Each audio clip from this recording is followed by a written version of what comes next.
اللهم صل على محمد في أول كلامنا. اللهم صل على محمد في أوسط كلامنا. اللهم صل على محمد في آخر كلامنا.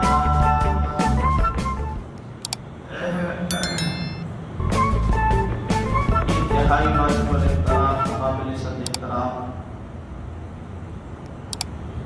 معزز مکرم محترم دی وقار بھائیو بزرگوں عزیز ساتھیوں، ماہ شعبان المعظم کا یہ آخری جمعہ ہے.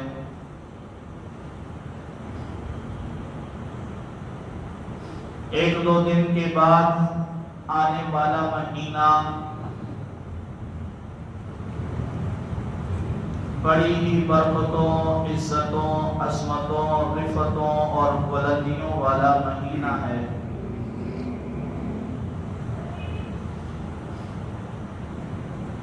جس طرح اللہ رب العزت نے آسمانی کتابوں میں سے قرآن مجید کو سب کا سردار بنایا، اپنے نورانی فرشتوں میں سے جناب جبرائیل علیہ السلام کو سب کا سردار بنایا، اپنے بھیجے ہوئے رسولوں میں سے جناب محمد مصطفیٰ صلی اللہ علیہ وسلم کو امام الانبیاء بنایا. ساری امتوں میں سے اللہ رب العزت نے اس امت کو سب امتوں کا سردار بنایا. اسی طرح سال کے 12 مہینوں میں سے اللہ رب العزت نے رمضان المبارک کو تمام مہینوں کا سردار بنایا. یہ بہت ہی عظمت و عزت والا مہینہ، برکتوں والا مہینہ. میں سمجھتا ہوں کہ مجھ جیسا کم علم اور کم عمر انسان رمضان المبارک کی فضیلت، رمضان المبارک کے جو فضائل جناب محمد مصطفیٰ صلی اللہ علیہ وسلم نے بیان کیے ہیں، اس کا احاطہ کرنا میرے بس کی بات نہیں ہے. کیونکہ اللہ رب العزت نے اس امت کے لیے یہ خاص انعام بنایا کہ روزے تو پہلی امتوں پر بھی فرض تھے، لیکن جس امت کے حصے میں رمضان کا مہینہ آیا وہ امت بڑی بابرکت امت ہے. چونکہ آنے والا مہینہ بڑا سی قدر اور مہمان کے طور پر آ رہا ہے. آج کے اس مختصر سے وقت میں رمضان المبارک کے آنے سے پہلے جو ہماری تیاری ہونی چاہیے اس پر چند باتیں عرض کرنا ضروری سمجھتا ہوں. میں نے قرآن مجید کی ایک آیت مبارکہ آپ حضرات کے سامنے تلاوت کی، ذخیرہ احادیث میں سے ایک حدیث پاک آپ حضرات کے سامنے پیش کی.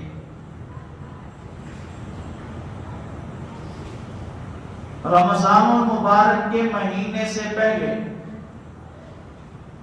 پیارے پیغمبر صلی اللہ علیہ وسلم بھی صحابہ کرام کو جمع کرتے تھے.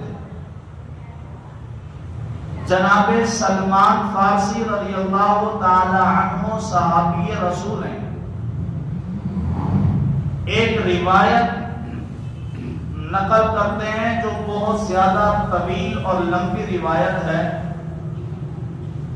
حضرت سلمان فارسی رضی اللہ تعالیٰ عنہ کہتے ہیں کہ جب شعبان کے آخری دن ہوا کرتے تھے تو جناب محمد مصطفیٰ صلی اللہ علیہ وسلم صحابہ کو جمع کر کے ایک خطبہ دیا کرتے تھے، صحابہ کرام کے سامنے واعظ و نصیحت کیا کرتے تھے، جس خطبے کے اندر، جس واعظ و نصیحت کے اندر رمضان کے فضائل، رمضان کے احکامات اور روزوں کے مسائل کا تذکرہ کیا کرتے تھے۔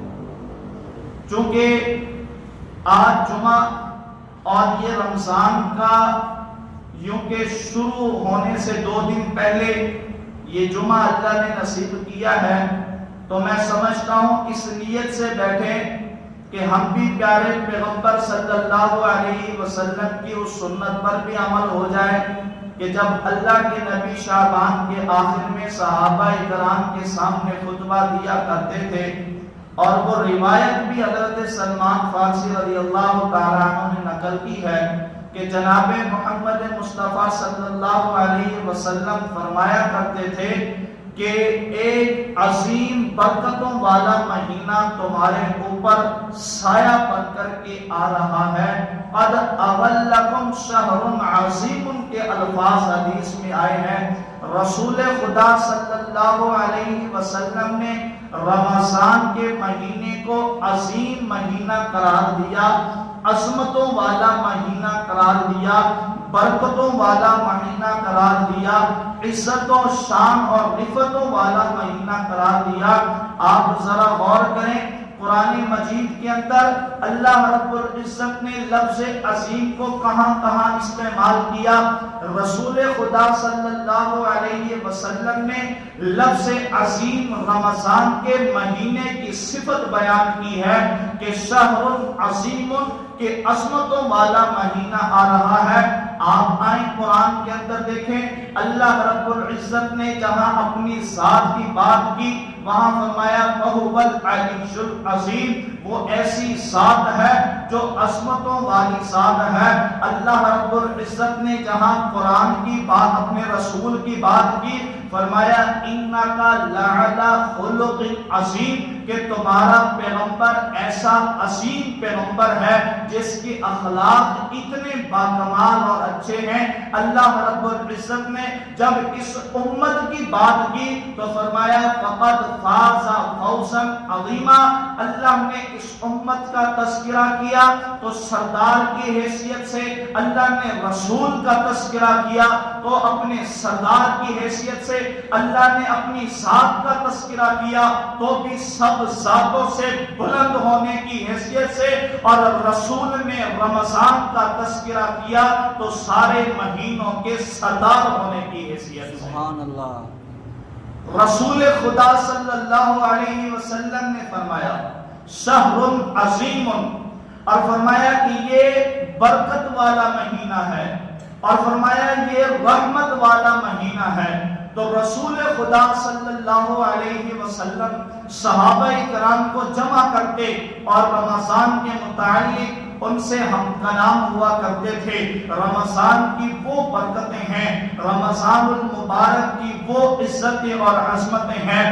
امام الاولیاء شاہ عبد القادر جیلانی، جس کو پیران پیر کہہ کر کے بلایا جاتا ہے، انہوں نے اپنی کتاب غنیت الطالبین میں لکھا ہے، ہم پیروں کی بات کرتے ہیں، ہم کہتے ہیں کہ فلاں پیر ہے، لیکن ہم نے پیروں کی لکھی ہوئی باتیں عوام کے سامنے نہیں لاتے، ہم پیروں کے کردار کو عوام کے سامنے نہیں لاتے۔ اللہ معاف کرے، آج ہم ان کا نام استعمال کر کے اپنی زندگی کی گاڑی کو چلانا جانتے ہیں، آج ہم پیروں کا نام لے کر کے اپنی زندگی کی لائن سیدھی کرنا تو جانتے ہیں، آج پیروں کا نام استعمال کر کے ہم اپنے پیٹ کو آگے رکھنا تو جانتے ہیں، لیکن آؤ میں بتاؤں، پیران پیر شیخ عبد القادر جیلانی رحمہ اللہ نے اپنی کتاب غنیت الطالبین کے اندر لکھا ہے، یہ وہ عظیم کتاب ہے جس کتاب کے اندر شاہ جی رحمہ اللہ نے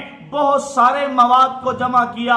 ارے یہی وہ کتاب ہے جس کتاب کے اندر پوچھنے والے نے پوچھا کہ حضرت ذرا یہ تو بتائیے کہ عمر بن عبد العزیز زیادہ اچھے انسان تھے یا امیر معاویہ زیادہ اچھے انسان تھے؟ یہی غنیت الطالبین کتاب کے اندر لکھا ہے. شاہ جی نے کہا کہ تو معاویہ کی بات کرتا ہے. ارے معاویہ تو وہ شخص ہے کہ جو پیغمبر کے ساتھ جہاد میں گیا ہوگا، اور معاویہ کا جو گھوڑا ہے اس گھوڑے کے ناک کے اندر جو غبار لگی ہے، ارے وہ غبار بھی عمر بن عبد العزیز سے اچھی ہے. تو معاویہ کی بات کرتا ہے. ہم پیروں کا نام تو لیتے ہیں، ہم پیروں کا نام استعمال تو کرتے ہیں، لیکن آؤ جو بند والے پیر کا نام بھی لیتے ہیں اس کے کردار کا عکس بھی بنتے ہیں اور اس کے کردار کی بات بھی کرتے ہیں. شیخ سیاب شاہ جی نے اپنی کتاب بنیت الطالبین میں لکھا، فرمایا رمضان، اس رمضان کے اندر ٹوٹل 4 لفظ ہیں، 5 را، 1 میم، 2 غاد، 3 الف، 4 نون، 5. یہ 5 لفظ رمضان کے ہیں. ان 5 لفظوں کے اندر جو اللہ نے منبع اور ماوا چھپایا ہوا ہے اس کو پیش کرتے ہیں. فرمایا رمضان کی راہ سے مراد یہ ہے کہ یہ رحمت کا مہینہ ہے. رمضان کی میم سے مراد یہ ہے یہ مغفرت کا مہینہ ہے. رمضان کے صاد کی مراد یہ ہے کہ یہ جنت کی ضمانت کا مہینہ ہے. رمضان کی الف سے مراد یہ ہے یہ محبت، الفت اور انست کا مہینہ ہے. رمضان کی نون کی مراد یہ ہے کہ یہ نورانیت کا مہینہ ہے. رمضان رحمت کا مہینہ، رمضان مغفرت کا مہینہ، رمضان جنت کی ضمانت کا مہینہ، اور رمضان محبتیں اور الفتیں پیدا کرنے کا مہینہ. رمضان نورانیت کا مہینہ. جو رمضان کی قدر کرتے ہیں اللہ ان کو ایسے انعامات عطا کیا کرتا ہے. سبحان اللہ. شیخ صاحب نے اپنی کتاب کے اندر رمضان کی حقیقت کو رمضان کے الفاظ سے بتایا ہے. علماء نے لکھا ہے رمضان یہ رمز سے ہے. رمز کہتے ہیں کسی چیز کو جلا دینا، رمز کہتے ہیں کسی چیز کو جلا دینا. میں نے کہا اللہ تو نے یہ مہینہ عطا کیا اس امت کو اس لیے کہ جب یہ مہینہ آتا ہے تو امتی کے گناہوں کو جلا دیتا ہے. ہمارا نفس جو ہم پر حاوی ہو چکا ہوتا ہے 11 مہینے کے اندر، 11 مہینے جب ہم نفس کی مان کر کے چلتے ہیں، 11 مہینے ہم اللہ کی نافرمانیاں کرتے کرتے گزارتے ہیں. لیکن جب رمضان کا مہینہ آتا ہے ایک امتی اٹھ کر کے سحری کے وقت میں سحری کر کے روزے کی نیت کر کے سارا دن بھوک اور پیاس کو برداشت کرتے ہوئے افطاری کرتا ہے. اللہ کی قسم ہے میرے اللہ کی غفور الرحیم ذات سے امید ہے اللہ اس کے 11 مہینوں کے گناہوں کو معاف کر دیتا ہے. اس لیے کہ رمضان آتا ہی گناہوں کو جلانے کے لیے ہے، گناہوں کو ختم کرنے کے لیے ہے. لیکن اس کا مطلب یہ بھی نہیں کہ ہم جان بوجھ کر اڑے رہیں ایک بات پر کہ جی ہم 11 مہینے اللہ کی نافرمانیاں کرتے رہیں اور ہمیں پتہ ہے کہ ایک مہینہ ایسا آئے گا جس کے اندر سارے گناہ معاف ہو جاتے ہیں. اس میں کوئی شک نہیں ہے کہ گناہ معاف نہیں ہوتے. لیکن یہ پنکھا ہے اس کو بند کرتے ہیں تو بند کرتے اس کا بٹن ہم آف کر دیتے ہیں، اس کے باوجود یہ چلتا رہتا ہے. چلتا ہے کہ بند ہو جاتا ہے؟ چلتا رہتا ہے. آہستہ آہستہ آہستہ آہستہ جا کر کے رکتا ہے. رمضان کا مہینہ آتا ہے ہم گناہوں سے رک جاتے ہیں. لیکن جس طرح ایک دم سے یہ پنکھا نہیں رکتا اسی طرح ایک دم سے ہم گناہوں سے بھی نہیں رکتے. ہمارے گناہ ہلکے ہوتے ہوتے ہوتے ادھر سے رمضان کا مہینہ ختم ہو جاتا ہے. ادھر سے ہمارے گناہ کا جو ہم گناہوں کے ارتکاب کرتے ہیں اس میں ہم ہلکے ہو جاتے ہیں. لیکن جو ہی رمضان کا مہینہ ختم ہوتا ہے ہم پھر گناہوں پر لگ جاتے ہیں۔ اس کے لیے یہ عمل بہتر ہے کہ ہم رمضان کے آنے سے پہلے اپنے گناہوں کو چھوڑ دیں۔ اللہ نے قرآن مجید کے اندر اس اپنے بندوں کے لیے بڑے پیارے الفاظ سے اللہ نے مخاطب کیا ہے۔ فرمایا قل یا عبادی الذین اسرفوا علی انفسہم۔ اللہ نے پہلے لفظ قل کا استعمال کیا ہے، اے میرے محمد ان کو بتا دیجئے، اپنی امت کو یہ پیغام دے دیجئے، قل کہہ دیجئے، ان کو بتا دیجئے، ان سے کہہ دیجئے کیا؟ یا عبادی، یا عبادی، یہاں پر اللہ رب العزت نے اپنے بندے کی نسبت اپنی طرف کی ہے، او میرے بندے، میرے بندے۔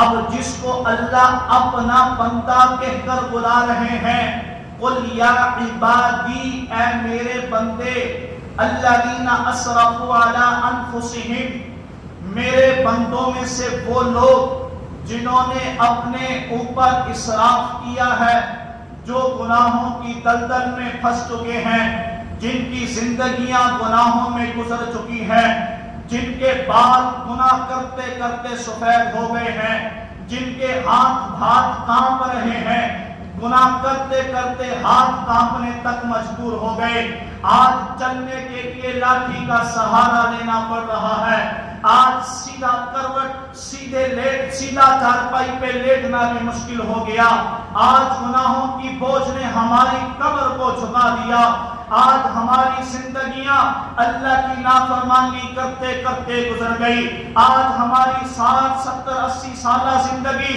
رسول اللہ صلی اللہ علیہ وسلم کی نافرمانی کرتے کرتے گزر گئی۔ ہم نے اس 70 80 سالہ دور کے اندر پیغمبر کے طریقے کو بھی چھوڑا تھا، ہم نے اس 70 80 سالہ دور میں اللہ کے احکامات کو بھی توڑا تھا، ہم نے پیغمبر کے طریقوں کو بھی چھوڑا، ہم نے اللہ کے احکامات کو بھی چھوڑا۔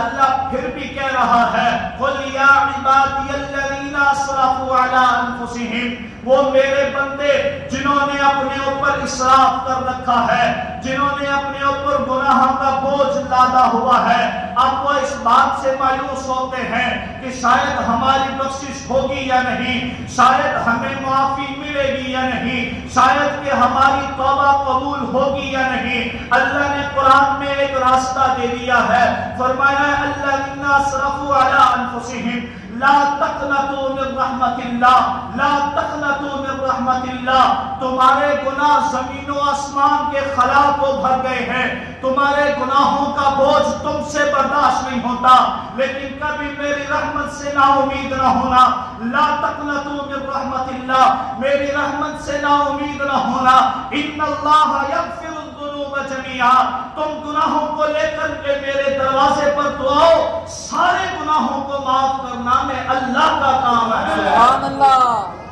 اللہ نے یہ نہیں فرمایا کہ ان اللہ یغفر الذنوب، کہ میں گناہوں کو معاف کر دوں گا، نہیں، ان اللہ یغفر الذنوب جميعا، اللہ کہہ رہے ہیں کہ میں سارے گناہوں کو معاف کر دوں گا، تم نے میری نافرمانی کی وہ معافی ہو جائے گی، تم نے زنا کیا اس کی معافی ہو جائے گی، تم نے شراب پی اس کی معافی ہو جائے گی، تم نے سود کھایا اس کی معافی ہو جائے گی، قتل کیا اس کی معافی ہو جائے گی، تم نے جو کچھ بھی کیا معافی ہو جائے گی۔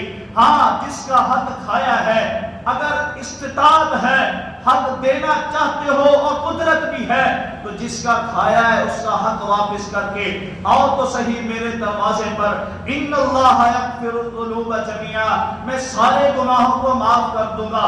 میں نے کہا اللہ سارے گناہوں کو معاف کیوں کرتا ہے؟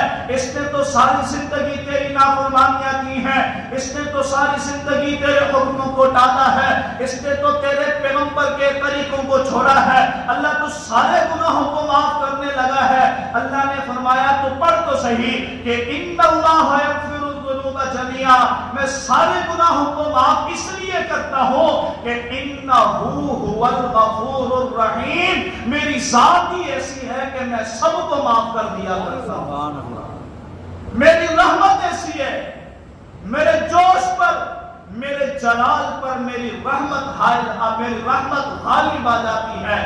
میں تو اپنے بندوں کے بہانے تلاش کرتا ہوں کہ کوئی بہانہ لے کر کے آئے تو صحیح، میں اس کے گناہوں کو معاف کر دوں، میں اس کی زندگی کو ثواب دوں۔ آج ہماری زندگیاں اجیر بن چکی ہیں، پریشانیوں نے ہمیں آ گھیرا ہے۔ رسول اللہ صلی اللہ علیہ وسلم کا ارشاد ہے، پیارے پیغمبر صلی اللہ علیہ وسلم نے فرمایا کہ التائب من الذنب کمن لا ذنب لہ، گناہوں سے توبہ کرنے والا شخص ایسا ہے کہ جس نے کبھی کوئی گناہ کیا ہی نہیں ہے۔ آج دنیا میں ہم دیکھتے ہیں نا، کسی کی کوئی غلطی ہو جائے وہ اس سے معافی مانگے، وہ معاف کر بھی دیتا ہے، لیکن پھر بھی جب اس کا سامنا ہوتا ہے تو دل میں یہ خیال آتا ہے، یار میں نے اس کا فلاں جگہ پہ اس کو دھوکہ دیا تھا، میں نے فلاں مقام پر اس کی نافرمانی کی تھی، اگرچہ اس نے مجھے معاف کر دیا ہے، آج میرے بارے میں یہ کیا سوچے گا، اس کے ساتھ سامنا کرنا مشکل ہو جاتا ہے۔ لیکن بندے کا اور اللہ کا تعلق تو دیکھو کہ اللہ کے حبیب فرما رہے ہیں کہ جو توبہ کر لیتا ہے اپنے گناہوں سے، وہ ایسا ہو جاتا ہے جیسے کبھی اس نے کوئی گناہ ہی نہیں کیا ہے۔ یوں سمجھو کہ جیسے بیٹا، کوئی بچہ ماں کے پیٹ سے پیدا ہوتا ہے، اس کے ذمن میں کوئی گناہ نہیں ہوتا، تو گناہوں سے توبہ کرنے والا شخص بھی ایسا ہی ہے جیسے ابھی ماں کی پیٹ سے نکلا ہے اور کوئی گناہ اس بندے کی زندگی میں نہیں۔ تو آؤ، رمضان المبارک کا یہ مقدس مہینہ آ رہا ہے، اللہ نے اس امت کے لیے انتہائی قابل رشک اور قابل تحسین یہ مہینہ پیدا کیا ہے کہ میری امت آئے اس مہینے کے اندر۔ اللہ اس مہینے کی برکتوں سے کتنے ثواب کو بڑھا دیتے ہیں۔ ایک فرض پڑھو 70 فرضوں کے برابر ہے، ایک سنت پڑھو تو جناب فرضوں کے برابر ثواب ہے، نفل پڑھو تو فرضوں کے برابر ثواب ہے۔ اللہ نے یہ مقدس مہینہ عطا کیا، اور اس مہینے کے اندر بالخصوص میں گزارش کروں گا ان احباب سے جو مالدار ہیں اور جن کے پاس ملازم کام کرنے کے لیے آتے ہیں، خدا را اس مہینے کے اندر اپنے ملازمین پر شفقت کا معاملہ کیا کرو، نرمی کا معاملہ کیا کرو۔ یوں نہ ہو کہ آپ کا روزہ ہے، آپ تو اے سی میں بیٹھے ہوئے ہیں، آپ کے ملازم کا روزہ ہے، وہ بیچارہ سارا دن کبھی گاہکوں کے ساتھ نمٹ رہا ہے، کبھی جو ہے نا وہ گاڑیاں لوڈ کر رہا ہے۔ خدا کے لیے ایسا ظلم کبھی نہ کرنا، آپ نرمی کر دو، اپنے معاملات میں کمی کر دو، اپنی تجارت میں کمی کر دو۔ یہ سیزن کا مہینہ ہے، آپ کو میں نے کئی مرتبہ مثال سے سمجھایا ہے کہ کسی بھی چیز کا جب سیزن آتا ہے، آپ یوں سمجھ لیں کپڑے والوں کا ابھی عید کے موقع پر سیزن ہے، تو اگر ان کپڑے والوں میں سے کسی دکاندار کی شادی کہیں فکس ہو جائے نا اور اس کو شادی کا کارڈ مل جائے تو وہ کارڈ پڑھ کے بڑا پریشان ہوتا ہے، اور بعض اوقات تو وہ صاف جواب دیتا ہے کہ بھائی میں شادی میں نہیں آ پاؤں گا، میرا سیزن ہے، میں نے اپنی روزی روٹی کمانی ہے، میری طرف سے معذرت قبول کیجئے، یہ لو میں اپنے پیسے ادا کر دیتا ہوں، میں بذات خود نہیں آ سکتا۔ وہ شادی میں اس لیے نہیں جاتا کہ اس کا سیزن ہے۔ یہ رمضان کا مہینہ یہ نیکیوں کا سیزن ہے، یہ بھلائیوں کا سیزن ہے، یہ محبتوں، الفتوں اور رحمتوں کا سیزن ہے۔ جتنی رحمتیں ہو سکتی ہے اس مہینے میں سمیٹ لو، اپنے گناہوں کو معاف کروا لو، اپنی بگڑی ہوئی اللہ کے سامنے رکھو۔ اللہ ہی ہر چیز پر حامی ہے، اللہ ہی ہر چیز کو سنوارنے والا ہے۔ تو میں عرض کر رہا تھا کہ اپنے ملازمین پر معاملہ جو ہے وہ شفقت کا معاملہ کرو، بالخصوص اس مہینے۔ مشکات شریف کے اندر حدیث موجود ہے جس کا مفہوم ہے، رسول اللہ صلی اللہ علیہ وسلم نے فرمایا کہ جب رمضان کا مہینہ آئے تو اپنے غلاموں پر، اپنے نوکروں کے ساتھ نرمی کا معاملہ کیا کرو۔ تو اس لیے وہ تمام احباب جن کے پاس کوئی مزدور کام کرتے ہیں، وہ بھی کسی ماں کے بیٹے ہیں، ان کے اندر بھی سانس ہے، وہ اگر روزے دار ہیں تو آپ کو اپنے حساب سے جتنا آپ کو اس چیز کا احساس ہے کہ میرا روزہ ہے، میں یہ کام کروں گا تو مجھے پیاس کی شدت محسوس ہوگی، یہی احساس آپ کا اپنے مزدور اپنے جو ہے وہ نوکر کے بارے میں ہونا چاہیے۔ اللہ رب العزت ہمیں رمضان المبارک کی صحیح معنوں میں قدردانی کرنے کی توفیق عطا فرمائے۔ اللہ رب العزت ہمیں صحیح اخلاص کے ساتھ روزہ رکھنے کی، تراویح پڑھنے کی، عبادات کرنے کی، قرآن پڑھنے کی، صدقات دینے کی۔ آپ صلی اللہ علیہ وسلم رمضان کے مہینے میں صدقات کو تیز، حضرت عائشہ فرماتی ہے کہ صدقات کو تیز کر دیا کرتے تھے، یعنی صدقے زیادہ دیا کرتے تھے۔ اللہ رب العزت ہم سب کو جو کچھ کہا اس پر عمل کرنے کی توفیق عطا فرمائے۔ وما علینا الا البلاغ المبین۔